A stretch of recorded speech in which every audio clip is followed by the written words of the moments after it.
en tout cas di leen nuyuwaat di leen ne da leen jàmm ci seen édition spéciale bi ñuy jagleel saa su ne Covid 19 bi fii ci Sénégal comme ni ñu leen ko waxee sànq rek ci bilan bi nga xamante ne moom la ñu fasal tey mu nekk nag li nga xamante ne nemmeeku nañu ko lu tiis mooy ña nga xam ne delleeku nañu ci limu cas de décès yi am kenn ku dëkk Parcelles daal di génn àddina ak it keneen ku nekk Pire ñoom ñëpp ñu jàpp ne ñu ne Covid 19 bi moo leen faat comme dinañu ko yaatal ak ñi ma àndal ci plateau bi Aïcha maa ngi lay nuyu.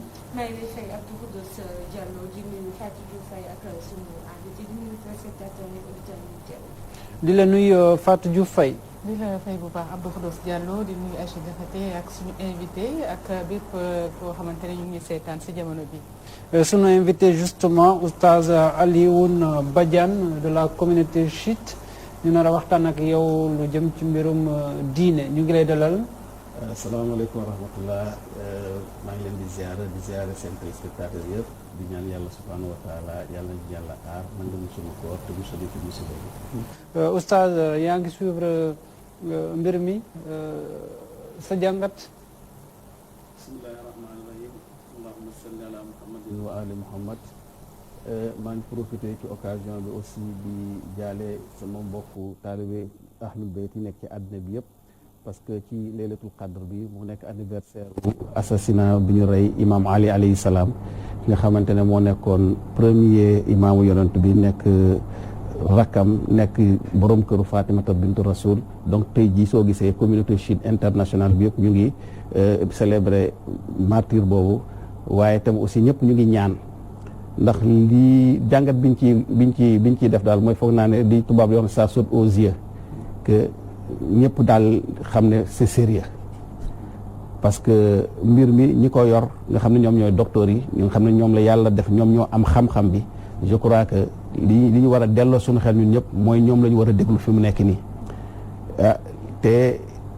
fi ñu toll nii li ñu war a def ñun ñëpp mooy fexe ba mbir mi du weesu fii jël toutes les mesures nécessaires ci nag ci kattanu doomu aadama pour que mbas mi bañ a continuer te loolu foog naa ne liñ ci xamagum ci àddina bi yëpp ni ñu ko waxee ak docteur yi ñëpp xam nañu yan mesure la ñu war a jël mooy jël précaution yi ñuy wax li ci des nag mooy ñaan yàlla subhanahu wa taala parce que mbir mi demee xam nañ ne doomu aadama am na ci wàll waaye sunu borom tamit nañ ko delloo wàllam te ni ñuy delloo sunu borom wàllam mooy yàlla lépp lu muy def ci sabab la koy teg yàlla kenn du toog naan ko yàlla ñëwal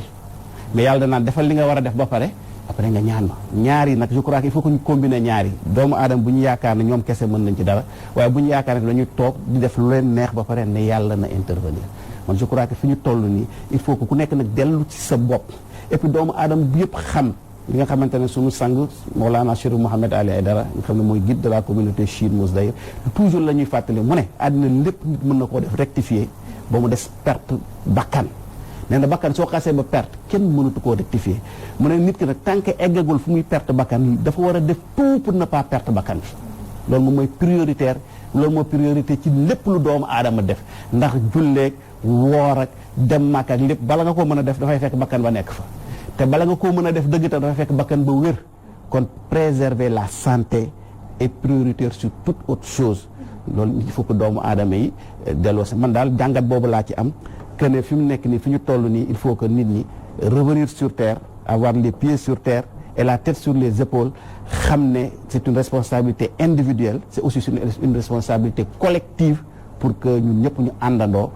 suñu àndandoo ci loolu nag tàllal suñu loxo suñu borom ci lay mën a am ci la ñu mën a am résultat wallaay. d'accord en tout cas dinañu ko yaatal tuuti l'islam li mu ci wax ci kanam tuuti incha allah ñu ànd ak oustaz Alioune Badiane tey la aljuma ñu bëri ginnaaw njiitum réew bu Sénégal Macky Sall def sortie le 11 mai mu jàpp ne mën nañu tijjiwaat les lieux de culte tey am ñi nga xamante ne dinañu dem julli juma am ñoo xam ne jàpp nañ ne dañuy toog seen kër ndax mbas mi diine lu mu ci wax. waaw diine moom li mu ci wax moom leer na je crois que ni sax dañuy répété waat ndax di mbir mi di commencé laajoon nañu avis nitu diine ñëpp à l'unanimité ñëpp nee nañu woon li diine l'islam jàngale mooy mbas su amee nit ka su la fekkee ci am réew mbas am fa na nga toog foofu bul génn réew ma su dee demagoo fa tamit bu fa dem waxoon nañu tamit ne lépp loo xamante ne nit ki da koy def te dafa mën a indi mbas moomu développé dañ ko war a bàyyi bokk na ci julli ci boppam farata la ci jullit waaye julli mbooloo du farata julli farata la waaye julli ci jàkka du farata julli farata la waaye julli ci jumaa du farata te yàlla subhaanahu wa taala moom wax ci alxuraan ne yow doomu aadama bi bu jóg di yóbbu sa bopp ci li nga xamante ne daf lay alak bala ngaa julli day fekk nga dund te bala ngaa julli tam dafa fekk nga wér donc pour sa julli sax nga mën a concentré wu dafa war a fekk nga wér te wér ñaari façon wér la il faut que say cër wér il faut que sa xel wér il faut nga am concentration donc li war a am ci li l'islam wax moom mooy mbir mi su amee décision bi ñu jëloon c'est ça la bonne décision maanaam wax nit ñu toog seen biir kër yi jullee fa mais bu ñu dem ci biir jàkka yi bu ñu dem ci biir jumaa yi parce que dem ci jàkkaak ci jumaa du farata du tere sa julli bi ngay julli yàlla nangu ko waaye tamit diine l'islam day tere kuy dem di xaru noonu laa ko mën a waxee maanaam yow nga xamante ni lii day lor nga daal di dem ci loolu dañuy wax ci France dañuy wax naan gis nga la certitude l'emporte sur le doute fi mu nekk fan la ñu toll mooy certitude maanaam li nga xamante ne moom mooy yaqin mooy feebar bi am na te day wàlle te mbooloo bokk na ci li tax muy wàlle c'est ça la certitude le doute mooy lan mooy est-ce que su ma demee mën naa ko am mën naa ko bañ a am mais yow yaa ngi dute ci loolu mën nga ko am mën nga ko bañ a am te tu n'es pas obligé pour dem ci biir jàkka ji tu n'es pas obligé à faire des rassemblements mooy donc dañoo war a toog ci kër yi ñun sunu njiit Maulana Chérif Mouhamed Ali Aïdara avant même que état bi di jël décision ne nañu bàyyi rassemblement yi une semaine avant nee nañu woon julli mbooloo yi nañ ko arrêté daje yi daje di def ay ñaan mooy duwaa kuméyil maanaam ñu chiite yi chaque guddi àjjuma chiite yi nekk ci àddina bi dafa am ñaan bu yonent bi sallallahu alayhi wa sallam joxe woon nee na ñaan boobu lépp ngi ci ku ko mën a def benn yoon sa dund wala benn yoon par mois wala benn yoon par semaine par jeudi ci guddi ñëpp dajale en général ñaan yooyu sax li muy dajale ci nit moo ëpp li muy dajale li julli jumaa di dajale mais dana yooyu yëpp nañ ko arrêté ensuite nañ jël précaution yi nga xamante ne moom la docteur yi wax parce que nitu diine yow diine nga jàng moom nga mokkal amaana mais bu dee affaire feebar dafa am ñoo xam ne ñoom ñooy spécialité ñooñu nga war a déglu suñ la waxee loo xam ne nga daal di topp loo mu ne nañu topp ñooñu li ñu wax nañu arrêté rassemblement yi nañu arrêté julli jumaa yi nañu arrêté julli mbooloo yi même sax nañu arrêté nañ tëj daara yeeg école yeeg yëpp même suñu bureau yi sax nga xam dañ fa doon recevoir nit ñi service minimum lañ fay def. waaw sëñ Badiane waaw justement donc islam comme ni nga ko waxee ñu wax te kii di mbas bu amee kenn warul julli rassemblement warul am di dem ci donc ci ay bërëbu jullikaay pourquoi donc idée contradictoire yooyu am ba pare alors que islam wax ko pare idée contradictoire yooyu am ñuy jógee fii ne nañ ubbi ñeneen ni pourquoi ça pourquoi toujours à chaque fois muy am lu ñu naan le seul point qui sont d'accord c'est qu'ils ne sont pas d'accord donc pourquoi toujours muy am lu ci wàllu islam nga xamante ne yàlla dafa wal bind lu mu bind ba pare ñu wax ko ñu war ci adapté wu te duñ ko def pourquoi ça. waaw pourquoi moom bari na ay réponses. Première chose mooy il faut pas confondre l'islam et les musulmans l'islam mooy diine ji nga xamante ne moom la yàlla yonent yàlla Muhammad sallallahu alayhi wa sallam jox ko ay directeur ne lii ci ngeen di tënku te tënku bi yëpp mooy yàlla dafa wax ne dafa am loo xamante ne farata la maanaam dañ koo war a def dans tous les cas am loo xamante mu ne dañ koo sopp maanaam soo ko defee baax na soo ko deful amoo ci bàkkaar am loo xam ne daf ko tere strictement soo ko defee dañ ci am bàkkaar am loo xamante ne soo ko bàyyee moo gën mais soo ko defee amoo ci benn bàkkaar am loo xam ne dañ ko bàyyi ci sa disposition cinq conditions yi moom moo am mais dañuy dem ci benn moment boo xamante ne li nga xamante ne leer na ci doomu aadama maanaam ci écrit ci li yàlla wax nga xamante ne leer d'ailleurs la preuve mooy loolu kenn werante wu ko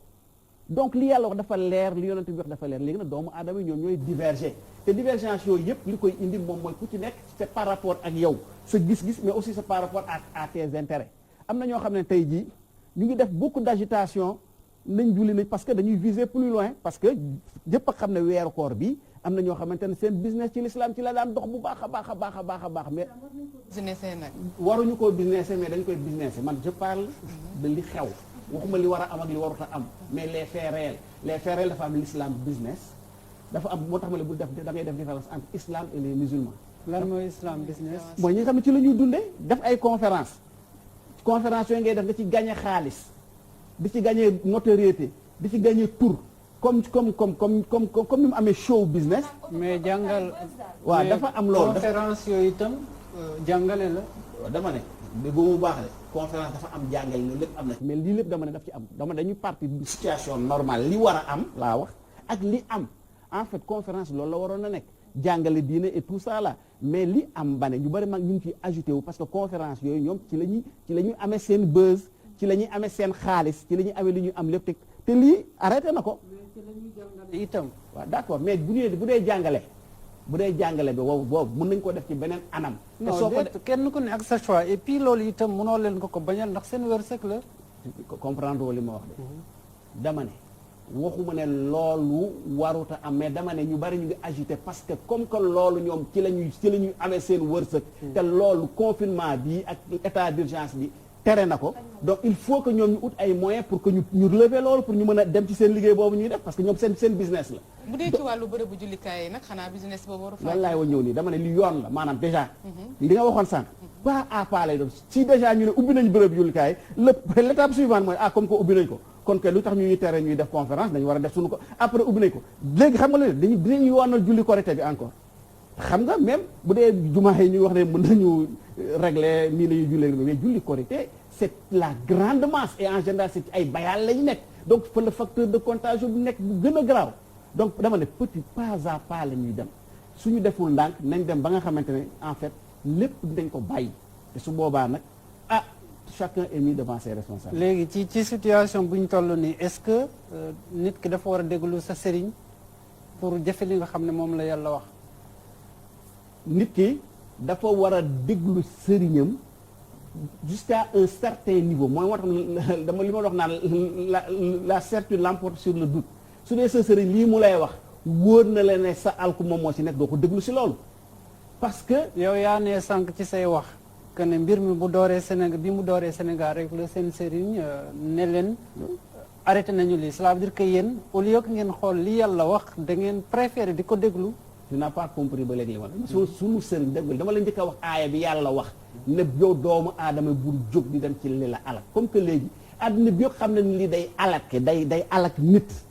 donc ne damay jaamu yàlla ba jaamu yàlla boobu yóbbu la alkande loolu ak ndof la c'est de l'ignorance. mais loolu laa la wax nag bu dee dama lay expliquer rek ci li nga doon wax sànq bu dee aaya bi ñëpp xam nañu ko est-ce que jar na ngeen toog di xaar que ñu jox leen digal axankay ñëpp xam parce que loolu mooy rôle sëriñ mooy muy fàttali fa zakkir la yàlla wax inna zikra tanfa'ul mu'minin da ngeen di fàttali ndax fàttali mooy jariñ fàttali ak nit ki mën na xam ñaari mbir la même ma xam nit ki mën na xam dara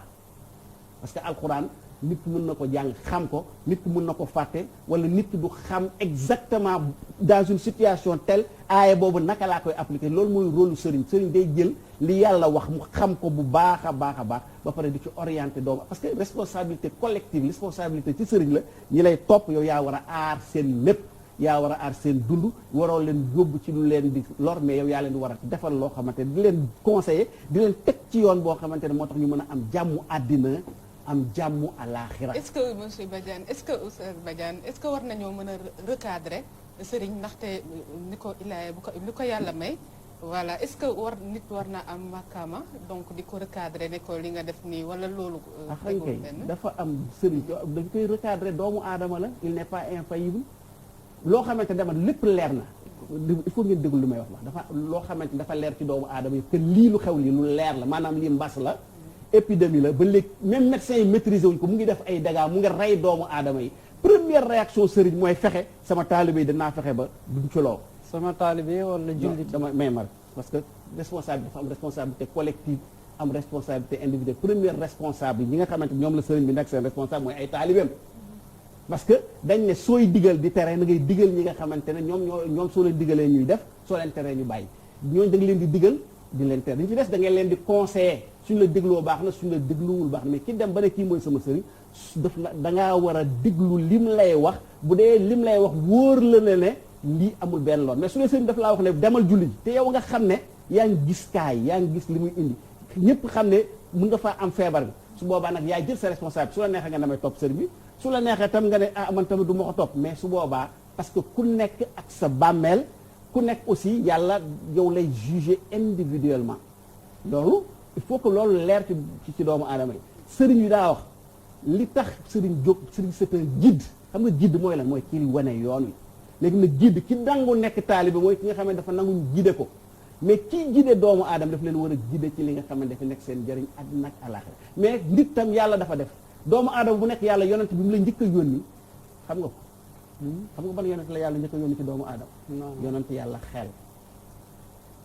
yonent yàlla xel moom la yàlla njëkk a yónni ci doomu aadama ne ko bul tàggoog moom soo nekk ne pare ne loolooy tax yonent yi ma lay yónni yëpp li ñuy indi ci message nga koy mën a comprendre moo tax ci l'islam nit ku su demee ba xel jóge ci moom xel nga prophétiser ba bàyyi nii xel waaw ci xel boppam dafa war a am xel xel mooy indi nga mën a ràññee li lay jariñ ak li lay lor yàlla loolu def na ko ci doomu aadama bu ne ku mu neex nag sa xel wax la dara nga def le contraire wala nga def nga loole léegi nag dama même ma tuuti ma wax la rek léegi nag xel moomu lim ñu woon ñun ñëpp mooy li leer mooy feebar bi mu ngi fi te day reyee day lore loolu moom ñëpp d'accord nañ xel mi li muy woon mooy ñi ko xam yëpp nee na day wàlle xel bi li muy woon lépp moom mooy li gën a yokk wàllo bi moom mooy mbooloo mi kon nag lu muy mën a def pour moytu ko mooy moytu est-ce que du imam Badiane chiite yi amuñu sëriñ moo tax waral loolu n'est-ce pas wala yéen da ngeen ay sëriñ chiites yi waaw chiite par définition moom day am sëriñ xam nga chiite même le mot chiite sax dafay renvoyer ci sëriñ ci koy topp parce que chiite moom mooy partisan yàlla dafa wax ci alquran ne heure bu yónnee yonent di ki nga xamante ne moo nangoo topp yonent boobu yàlla yónni topp lépp ci moom suivre ses ordres strictement kooku mooy chiite yàlla ne wa inna min chiatihi la ibrahim is jaa rabbahu bi xalbin salim mu ne yonent yàlla ibrahima d'abord chiite la woon te li ko indi may loolu moom mooy dafa nangu avec un cœur apaisé topp ndigalu yàlla muy nettali ci alquran ne yonent yàlla Moussa bi mu duggee ci dëkk bi dafa gis ñaari ñuy xeex mu ne haza min chiatihi wa haza min aduhi kii ci chiite yonent yàlla Moussa parce que c'était ses partisans moo tax dans le chiisme mooy lan mooy ñi nga xam dañoo gëm ne yàlla kenn la ne yonent yàlla Muhammad la yàlla yónni mais dañoo gëm ne ci ngay topp ginnaaw yonent yàlla Muhammad yàlla moo koy tànnal boppam te ci njabootu yonent bi la bokk te kooku day nekk koo xamante day mucc ayib comme yonent bi day infaillible à part nag les infaillibles nga xamante ne 14 la yu yonent yàlla Muhammad ak Fatimata bintu Rasul doomam ak les 12 imam bi ñuy topp ba suñu imaamu jamono muy imaamul Mahdi léegi nag keneen ku dul ñooñu tu n'es pas infaillible mun nga nekk sëriñ dañ laa war a topp ci xam-xam moo tax ma ne ki li la njëkk a yàlla yonent bi la njëkk a yónni mooy yonent yàlla xel dañ la war a topp ci xam-xam bu dee xam-xam dafa wane ne yow ndigal bi nga joxe àndu tak li nga xamante ne day aar doomu aadama bi doonu aar boobu ndigal boobu mën na la cee bañ a topp moo tax ñu ci chiisme par exemple ma jox la benn exemple bu concret ñu ngi ci weeru koor gis nañu li ñu topp suñu yi li leen di gëm yëpp ci chiisme dañ ne yow su dee gis nga weer bi sa sëriñ ne la bul woor yow doo ko topp ci loolu ndax yow gis nga parce que tu as la certitude d'avoir vu la lune doo ko topp ci loolu sa sëriñ su la nee bul julli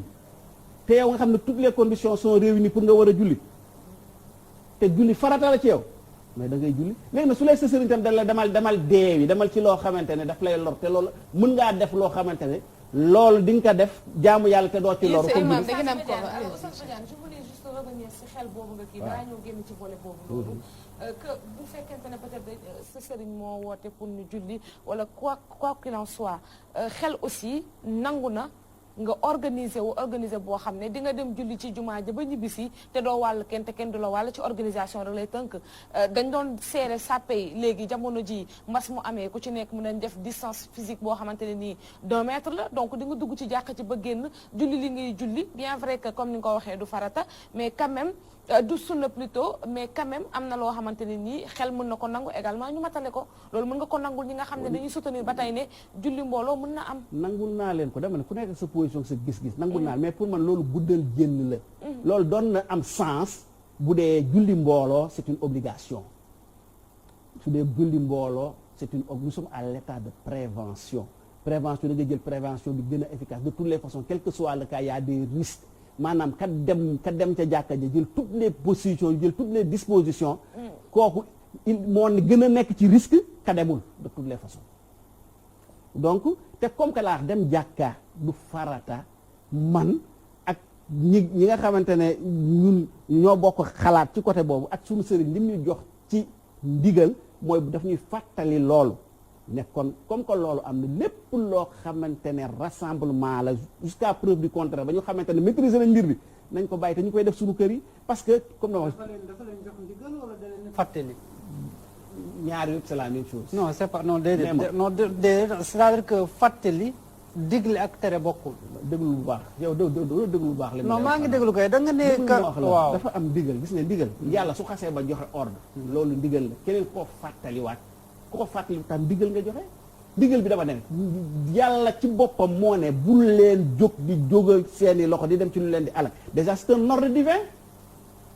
n'allez pas vous-même vers ce qui va vous détruire dama ne loolu ndigal la léegi nag sëriñ bi dama ne damay loolu sëriñ bi moom mooy ndigal boobu mu fàttali la ko mais su la ko fàttali léegi day jël responsabilité ne la léegi nag comme que man ngay topp man maay sa guide léegi je te donne loolu yàlla wax na nga ko defee noonu mu la ko waxee bul dem ci li nga xam souvent sëriñ Aline Badiane dañuy wax ne chiens yi dañoo am position yu contradictoire déjà sur l'organisation rituelle de la prière gis nañ différence bi nga xamante ne moo am ci diggante sëriñ bi bien déjà ci côté ablution bi jàpp bi dugal ndok am na déjà particularité donc est-ce que du loolu moo tax peut-être ngeen mën a am position bu différente ci ñenn yi ci ouverture islam bi wala du ci fànn boobu da ngeen xool pour intérêt ñëpp. waaw loolu li nga wax dëgg la parce que schisme en fait la principale différence entre le schisme ak yeneen kuréelu jullit yi la couleur majoritaire mooy sunnisme mooy chiite yi dañoo gëm ne lu yàlla xas ba wax yonent bi wax ko doomu aadama amatu ci idée bu mu ciy joxe donc su yàlla ne nii la ñuy jàppee nii la ñuy jullee keneen ñëw ne par exemple su yàlla ne su ngeen di julli na ngeen raxas seen kanam raxas seen loxo massa seen bopp massa seen tànk beneen doomu aadama ne waaw mais tànk comme que mooy dox ci suuf nañ koy raxas dañuy sànni li kooku wax donc dañuy massa tànk donc ci yàlla xasee ba wax loolu ensuite loolu moom mooy indi tamit schisme li nga xamante ne moom la yàlla ak yonenteem wax quel que soit par ailleurs lu keneen beneen doomu aadama wax loolu dañ koy teg loolu indi divergence ba yeneen jul dañoo gëm ne nit mën na indi xalaatam mën na indi interprétation même bu dee interprétation boobu sax wuute interprétation boobu day mës a différente parce que gis nañ Ashura bi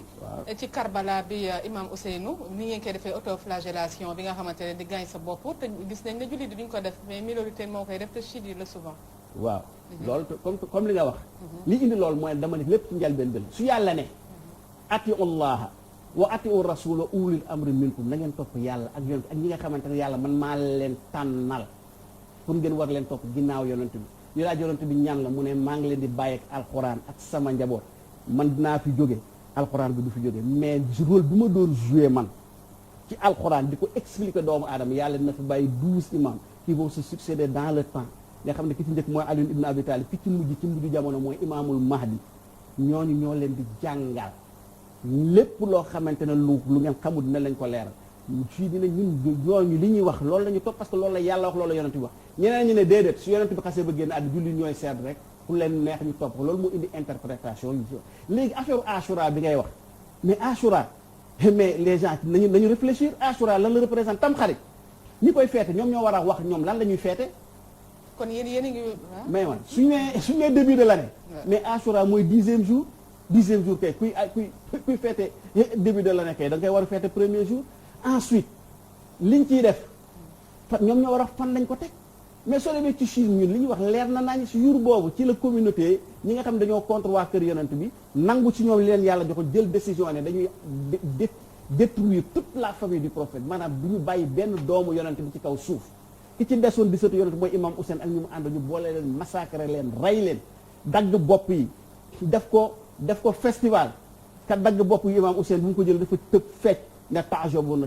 mooy est-ce que vous n'êtes pas étonné de moi waaruwu leen ci waaw taajabun nga taajabun mooy lu taajabun du olof de arabe la du sax arabe alquran la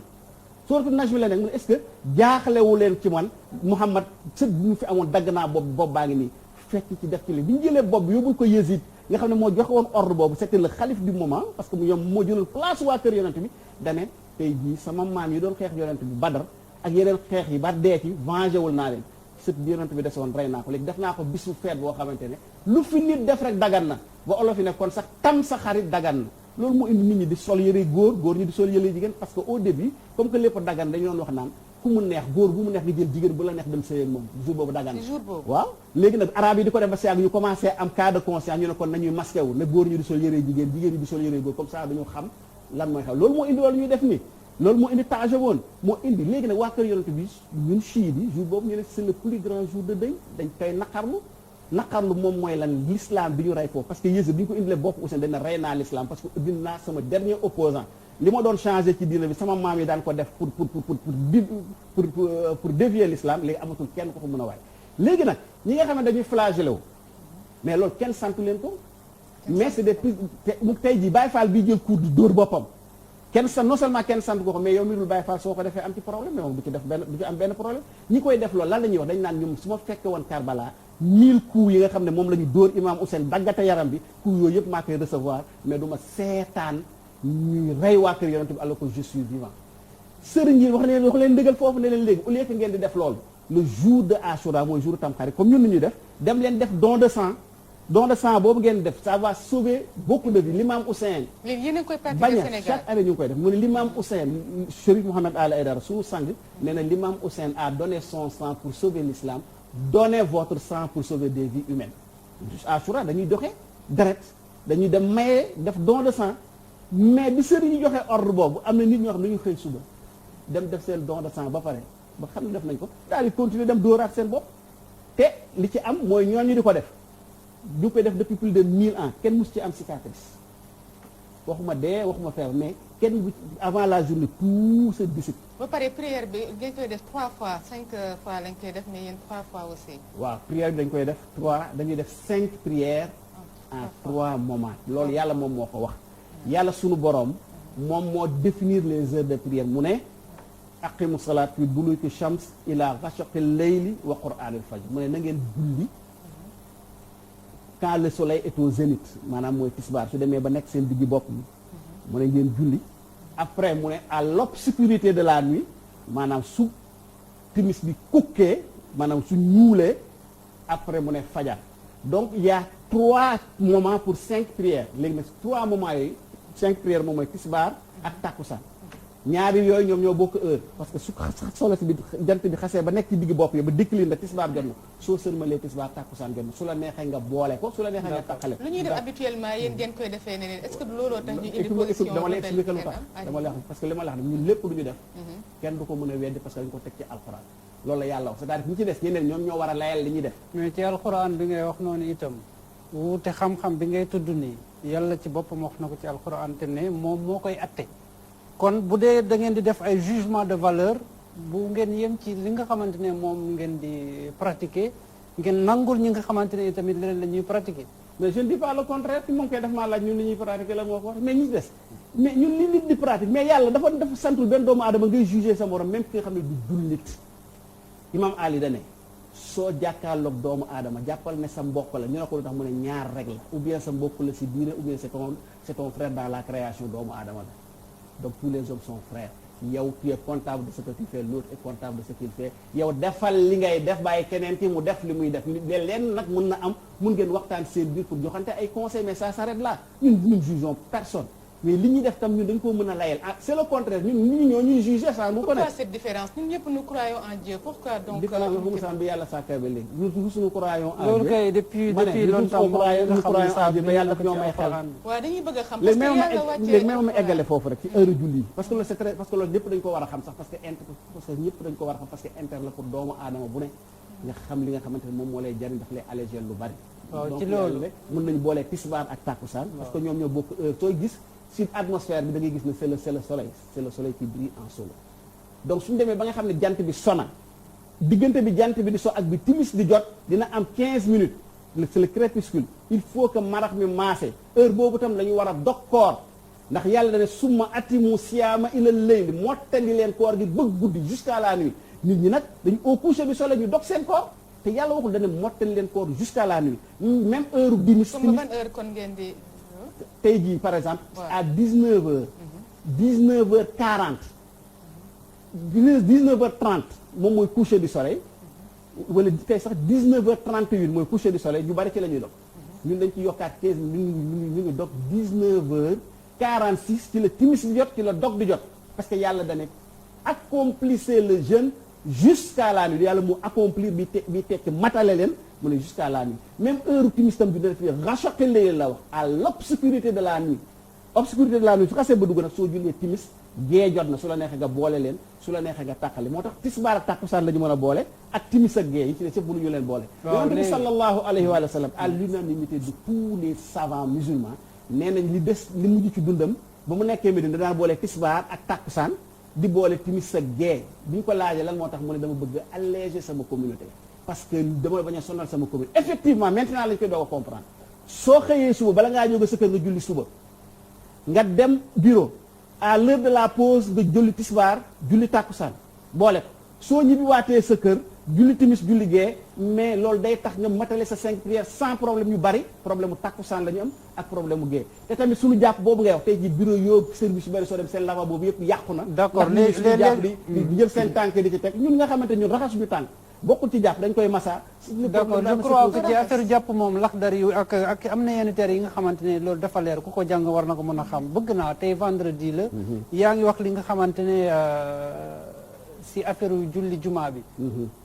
nga ne kenn warul dem julli jumaa bi ku ko deful itam l'islam lan la ci wax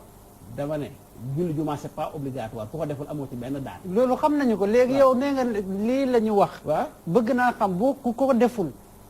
lan la ci dina wax tam ku deful lan j'ai pas compris ku dem julli ji waaw waaw ah mais ku dem julli ji julli ji dama ne julli jumaa ku ko dem def yi dëgg li mu wax dama ne julli jumaa en temps normal dañ ko war a def ku ko mën da nga ko war a def léegi danger am na yow yaa bravé danger bi mais tu subis toutes les conséquences nous ne sommes pas là à juger à la place de Dieu yàlla dane na ngeen julli mu ngeen julli seen kër mu ngeen julli jumaa c'est pas obligatoire yàlla ne moytu leen di dem ci leen alak donc la conséquence pour nous mooy kon nañ toog suñu kër ñun julli man loolu laa gëm léegi yow mën nga déplacé wu dem marché wala déplacé wu dem ndoxi sa soxla mais mënoo déplacé wu dem ci jàkka ji ci jumaa ji di julli bul def mélange de genre non dama lay jox exemple ñaar yooyu yëpp bokkuñu non exemple laa lay jox parce que de toute façon déplacement la mais léegi bu dee mën nga def déplacement parce que bu ñu nee nit ki toogal sa kër nga julli c'est parce que amoo possibilité di génn bu dee am nga possibilité di génn la priorité bi ngay joxe yeneen nii itte diine bi itam sa diggante ak sa borom war nga ko mën a sàmm. d'abord problème bi ci am moom mooy diine du rek jullee ak woor même dem marché beeg dem liggéey yëpp ci biir diine bi loolu lépp c'est des pratiques religieuses islam deful différence mais dafa am plié ak priorité. may ma expliquer déglu ma bu baax ko comprendre dama ne yooyu mélange de genre la maanaam kii dem marché kii liggéey kii dem ci bureau parce qu'on a besoin de travailler pour vivre pour faire marcher le pays liggéey ba on a besoin d'aller au marché pour dund loolu bokkut ak dem jàkka nga xam ne c'est pas nécessaire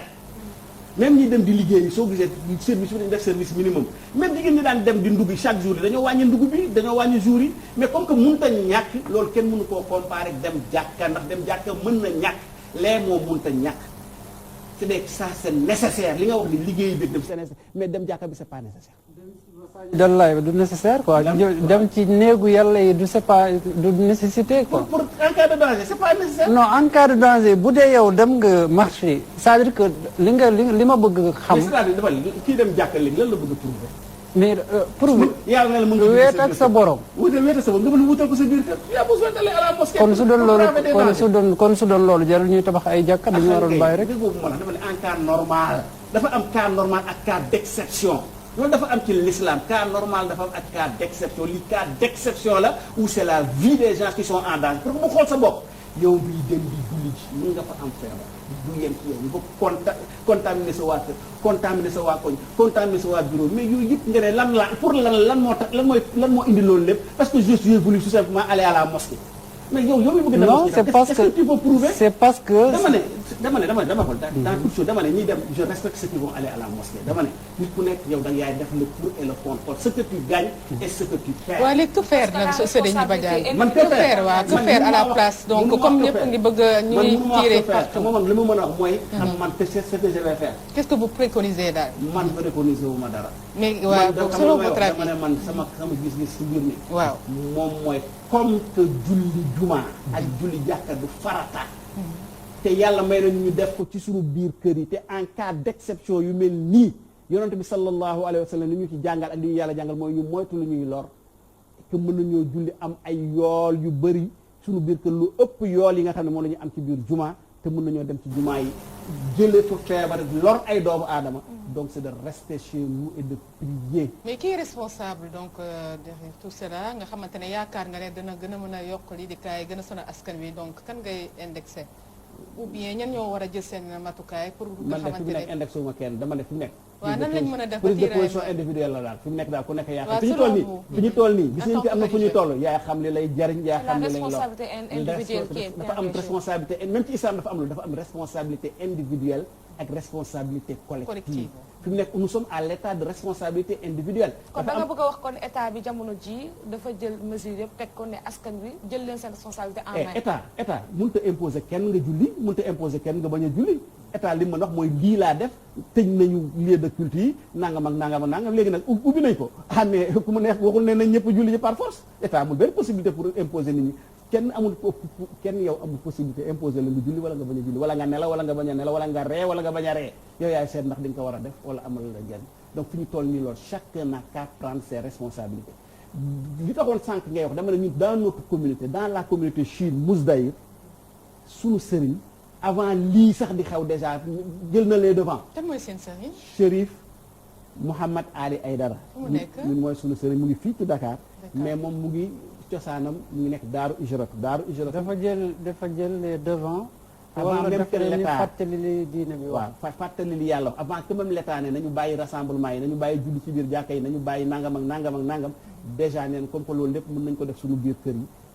léegi nañ ko def foofu ba keroog yàlla di changer situation on retourne à la normale parce que préserver la vie et la santé prime sur la les Chinois prière sont su combien weesoo loolu. environ au Sénégal si on peut bon amener un nombre Chine bi au Sénégal franchement man xaw ma nous sommes combien bu mel tey jii rek nga ne Hembouri ils sont combien wala mais baax yi Tidiane nañ à peu près d'accord combien léegi yéen ñi waaw. pour ñu xam rek parce que des fois dañuy wax ne minorité la Iran la ñu ëppee waaw. voilà moo tax chiites yi ci monde musulman minorité parce que soo jëlee chiites yi dans le monde musulman on les évalue à 300 millions de chiites minorité lañu en valeur absolue Aïcha mu doon wax sànq ci ni que lépp lu ñuy def ñoom dañu koy tënk ci waxu yàlla digle sallallahu alayhi wa sallam bu weesoo loolu ak seen sëriñ. waaw ak bu weesoo loolu bu fekkente ni foofu ngeen ko tënk est-ce que tey yéen chiites yi yéen a ngi door ay séance de prière ngir yàlla wàcce fi mbas bi Merci. jële fi mbas bi nga xam ne wàcce na merci Aïcha foofu laa bëggoon a ñëw donc soo déggoo sama première intervention dama dafa am ñaari volet dafa am volet boo xam ne moom la yàlla wax mooy les causes lépp loo xamante ne da lay yóbbu ci cause bu négatif da nga ko war a moytu mais li ci des bu gëm ne loolu moo la ciy sauver bu dee tu es un croyant da nga war xam ne rek le dernier mot appartient à Dieu moo tax Mawlana Cheikh Mouhamed Ali Aidara avant bi ñëw daf ñu joxoon benn ñaan bi mu ngi ci biir alquran soo demee ci suratul naml ci la nekk les fourmis yàlla di ci wax amman yujibul muttarra iza daa wa yakshifu suu qui répond à l'appel du nécessiteux quand celui-ci l'appelle et éloigne de lui le mal kan mooy wuyu ki nga xamante ne dafa soxla boroomam su woowee boroomam ba pare pour que boroomam soril ko li nga xamante ne day lore noonu la aaya boobu to depuis le affaire bi avant muy commencé ci la ñu kon ne suñu jullee heure bu ñu jullee nañ ko def 14 fois am na dañuy tisbaar jël takkusaan timis gee ci ñaan waaw yi ci ñaan yi donc déjà ñu anticipé woon na ci depuis avant affaire bi di feeñ ni mu ne loolu maamam yonente bi sallallahu alayhi wa sallam loolu la leen jàngal su mbir ñu mel nii di am ñu am lu ñu tiit ak lu ñu ragal surtout problème bi xam ne day wër àddina bi yëpp la ñuy def ñaan boobu yeneen ngi ñaan depuis waa ba léegi. boobu ba léegi ñu ngi koy ñaan foofu li ma ko wax rek ñun ñu ngi ci ñaan yi ko soxna si waxee sëriñ sunu sëriñ jox nañu ay ñaan neen lépp liñ daan def ci ñaan di ko def en public nañ koy def ci biir kër yi même waxtaanu diine yi ñu doon def tafsiru alxuraan yi lépp bàyyiwuñ ci lenn ya sànq maa ngi lay dégg naan ñu ngi ñaan waaye kaay yi mu ngi doon mu ngi yokk waaw loolu xam nga courte vue la rek xam nga yàlla subhaanahu wa taala nit ki da koy ñaan li mu bëgg moom wuyu la ci ni mu ko bëggee mais kaa yaa ngi continuer waaye nañ sant yàlla bu baax a baax si on compare suñu dëkk yi ak yeneen dëkk yi nañ sant yàlla bu baax a baax romb nañu Côte d'Ivoire de. waaw nañ ma ne foofu tam ñu ngi ñaan àddina bi suñuy ñaan ñun ñaanal lu ñu Sénégal wala jullit yi dañuy ñaan àddina bi yëpp biir mii nga xamante ne day lore yàlla dàq ko fi d'accord comme sànq li ma leen wax imam Ali alayhi salaam xam ne moom moo doon yonent bi li mu wax dana doomu aadama bu ne xamal ne sa mbokk la su dul sa mbokk sa diine sa mbokk la ci doomu aadama kuy bëgg jàmm am ci àddina bi yëpp da ngay ñaan ñu ñëpp am jàmm ñu am jàmm ñu bëgg jàmm nga ñaanal leen jàmm ñu bëggul jàmm nga may ñaanal leen jàmm ñëpp am jàmm te jàmm ji fi mu nekk nii mooy yàlla dàqal ñu te yàlla keese moo ñu ko mën a dàqal mais ak condition aussi ñu def ay effort parce que dañ ne donc en tout cas lépp lu nit di def rek di ci yaakaar yàlla da ci jiitu moom def effort en tout cas merci beaucoup kon ñu ñaanal ñi nga xamante ne dañuy fas yéene dem julli ji juma ñu dem julli si jàmm ak salaam ñibbi seen kër si jàmm ak salaam waaw yàlla leen ko yàlla defal ñëpp ñibbi si jàmm julli si jàmm ñi dem toog si kër itam yàlla may leen jàmm yàlla may ñun ñëpp jàmm ci barke Seydina Muhammad jërëjëf oustaz Alioune Badiane la communauté chiite ñu ko doon dalal waxtaanee lu jëm ci wàllum diine Fatou Diouf Faye maa ngi lay jaajëfal di lay jaajëfal bu baax Abdou Khoudous Diallo di jaajëfal suñu invité sëñ Alioune Badiane ci waxtaan bi ku nekk sa xalaat comme ni ñu ko waxee rek ñu ne parfait il n'y a que Dieu qui incarne la perfection. En tout cas 25 cas de décès 2 cas communautaire moom la ñu mën a tënk ci li nga xamante ne moo rusé ci bilan bu tey bi ñu ngi leen di jaajëfal di leen dig daje ëllëg incha allah.